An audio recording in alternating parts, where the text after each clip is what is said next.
Well, we are a month into 2024. How are your New Year's resolutions going? We talked a little bit about at the beginning of January, the top 10 resolutions, and we said something that was missing was the idea that we wanted to get more rest in 2024. So whatever it is that you committed to, how are you doing? Do you feel like you're making progress, or are you like most of us and you're stuck right where you were at the beginning or at the end of 2023? I am Pastor John Rudolph of the North Carroll Cooperative Parish, and welcome to NCCP Anywhere, this Groundhog Day weekend in 2024, the first Sunday in February. A few weeks ago, in one of our snow events around here in the Mid-Atlantic, I had driven over to Shepherd University in West Virginia to watch Asher play. And a little snow was coming down and the roads were beginning to be covered, and it was quite a trip actually over the mountain and through the woods. And when we got there, the parking lots were covered, and I decided to park the way that I did, which in hindsight became problematic as we came out, and I was stuck. I was stuck in a spot right next to somebody else. There were very few cars in the parking lot, but I happened to be right next to another vehicle. And as I tried to back up, I began to slide closer and closer to that vehicle. I'd pull up an inch up a little further, try it again, and again, slide. And so I began to panic a little bit because A, I didn't want to be stuck there all night long. B, there just wasn't anybody around hardly to help. And so just really concerned about hitting this vehicle. It was covered with snow, and so evidently that person wasn't around, at least anywhere close, nor would they be coming to the rescue to move out, so I'd have plenty of room to gun it. And so what I eventually decided to do, kind of observed the situation and looked at some options. I said, I'm going to go straight. I'm going to go forward. I'm going to gun it over the curb and down the hill and up the next hill and get out of the parking lot on the other side. And so I told Melissa to hold on, buckle up, and we gunned it, and sure enough, it worked. And we got through the grass and over the curb and over the next curb, and we never looked back, and we made our way off of campus and back over the river into Maryland, and on the way home, we went. And so a lot of times that's where you may find yourself as well, either literally stuck in the mud or snow as we were, or with your New Year's resolutions, or just in life or career in general. You just can't seem to get moving. And a lot of times the issue is the same. We are so focused on what lies behind. We're so comfortable in where we are, and we simply don't want to move forward, at least with any sense of urgency, which is a lot of times what it takes to make change in our life or in the life around us. The scripture reading for this week, for February 4th, the first Sunday in this new month, our series, The Rest of the Story, is concluded, and we have 2 weeks here to tackle some topics on our own here, sort of like Preacher's Choice, to freestyle, as Dan Carpenter says, to look at something that might be on our hearts. And so I'm using the scripture that's actually in the current Grow Guide this week from Mark, and I'll read it now for you. Chapter 1, there's really two different stories here, and I'll read them both. As soon as they left the synagogue, they entered the house of Simon and Andrew with James and John. Now Simon's mother-in-law was in bed with a fever, and they left to go tell him about her at once. Jesus came, took her by the hand, and lifted her up. Then the fever left her, and she began to serve them. That evening, at sunset, they brought to him all who were sick and possessed by the demons. And the whole city was gathered around the door. And he cured many who were sick with various diseases and cast out many demons. And he would not permit the demons to speak because they knew him. In the morning, while it was still very dark, he he got up and went out to a deserted place, and there he prayed. And Simon and his companions hunted for him.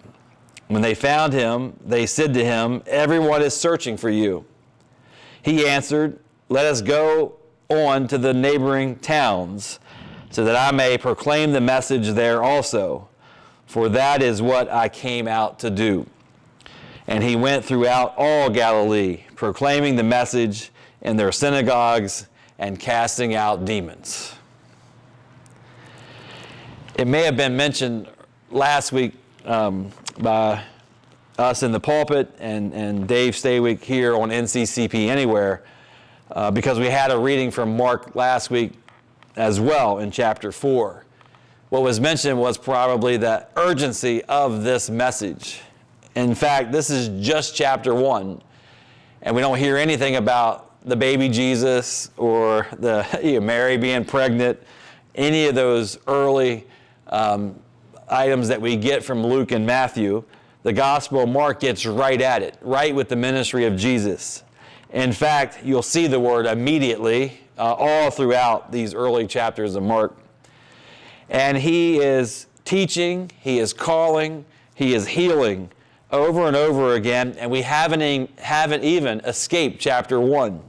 In fact, this is like, if you're following the days and nights, the second day of his ministry. He had ministered on the Sabbath, and now the next day he ends up at Peter's house, Simon Peter's house. It's still very dark out when he arrives, and it's the mother-in-law that needs to be healed. And so we can save all jokes aside for that and how we would handle our mother-in-laws. I think I've done that before when we've preached this. And so I'll leave that for another day. But he simply heals her quickly, swiftly, just lifts her hands up. And then the other funny part of this is she gets right back to work right after her fever breaks. But we can kind of relate to that as well. You know what it's like to have a fever. You feel fatigue and soreness and cold chills, but when that fever breaks, you immediately feel better, and you too, and I want to get back to work, and so maybe that's not as comical as it seems.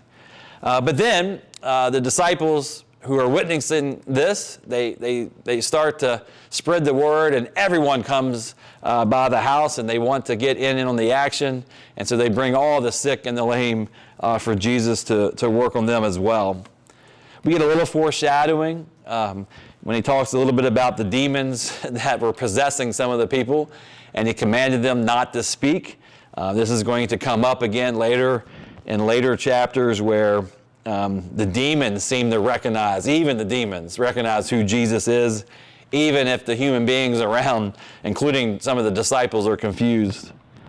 After this, he retreated, and this is kind of a link to the last series, to this January, the rest of the story. Jesus retreats from the crowd as if he knows he needs to recharge and rest, or even if he did, this is what he did. And certainly he goes and prays. And so he gets some solitude and he goes out and he resets through prayer. This is when Simon comes and interrupts, and he says, "Look, Jesus, everyone is looking for you." You know, they wanted more of this healing and more of this teaching. Everyone's searching for you, the scripture says. And then Jesus says something kind of, profound here, and something that I want to concentrate on. And that is, the NRSV says, "Let's go." Jesus says to that request, "Let us go on to the neighboring town." Our Grow Guide includes the CEB, and it says, "Let's go in a different direction." And so Jesus here is saying, no, I'm not going to stay here. I'm not going to be stuck here. My work here is done. Because here the witness, and that's why people are searching for him, is because the word, the good news is spreading, that Jesus, the Son of God, is here in town. He's healing. He's setting people free. And so it would have been easy, and it's not a terrible request. It's a great request. The disciples are coming and say, "Jesus, people want more of this." And so this is one of those examples where he's not being run out of town because there's controversy. He's being welcomed to stay and to do more there. But Jesus says, no, I'm not going to get stuck here. This is an urgent message that has to spread out into all the regions of the land.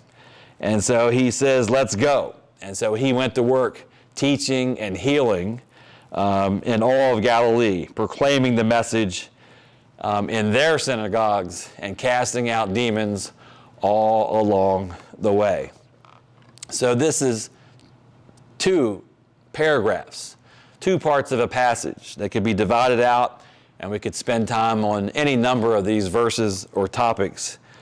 But it is that one where Jesus could have easily just been stuck in that one space, in that one place around Simon's mother-in-law's house, and could have taken up shop and done all his healing and teaching there.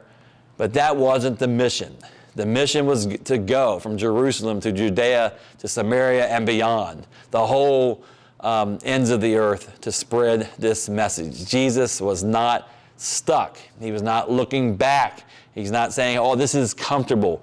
I am not having any issues here. I just want to stay.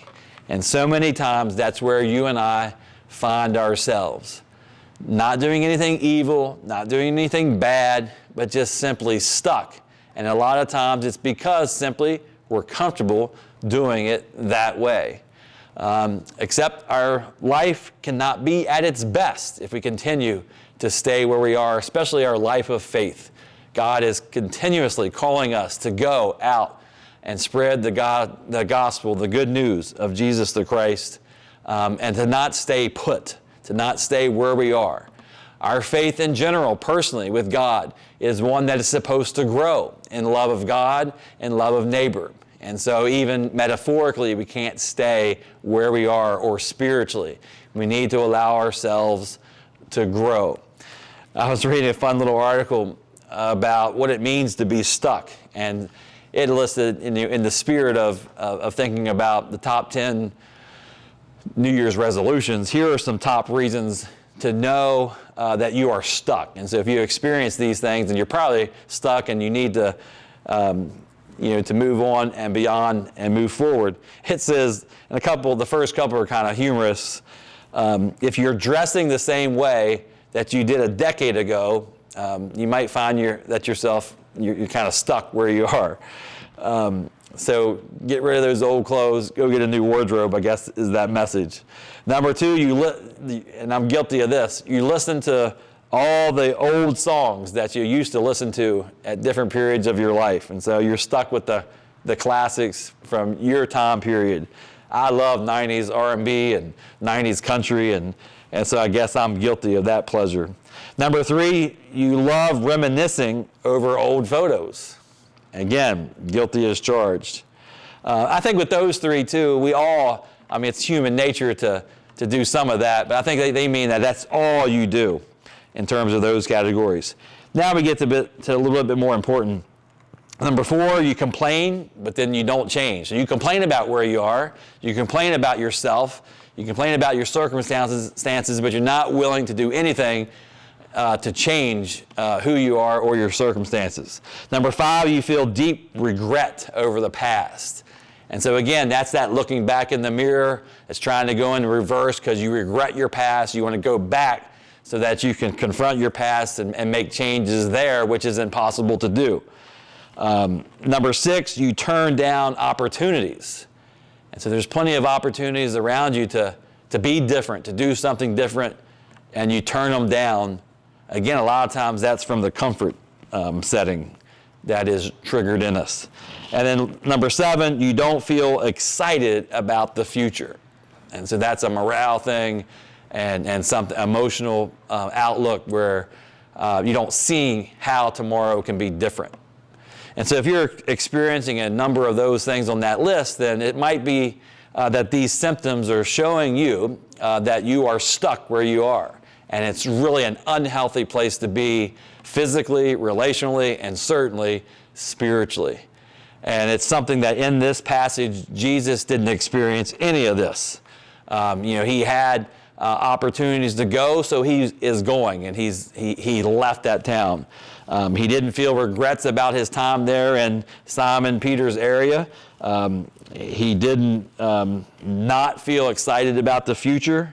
He just said simply, no to the people around him, and he went in a different direction and got going. It's a great model for us to consider as we still face the majority, 11 months of this year in 2024. Can we get unstuck, and can we go into the future unafraid? And then as Jesus leaves and he goes proclaiming the good news, you can see again, this message is urgent, and this healing mission is immediately. He goes right into healing a man with the skin disease. He goes to the next chapter. It's talking about healing of the paralyzed man. And then he calls more disciples. So this constant movement from one place to another, giving him opportunities for the mission to expand that he would have never experienced if he stayed stuck where he was. And so simply a message of encouragement today for all of us, me included, to really take stock of where you are. Stop focusing on the past. Stop trying to go in reverse and to fix things that may or may not have happened in your rearview mirror. And let's go forward together in order to stay on this mission of God, this urgent mission that the people of the world need to hear and experience for themselves. And it's up to me and you to go, and to go immediately. May God add his blessing to this word, and I'll look forward to seeing you again on NCCP Anywhere real soon. God bless.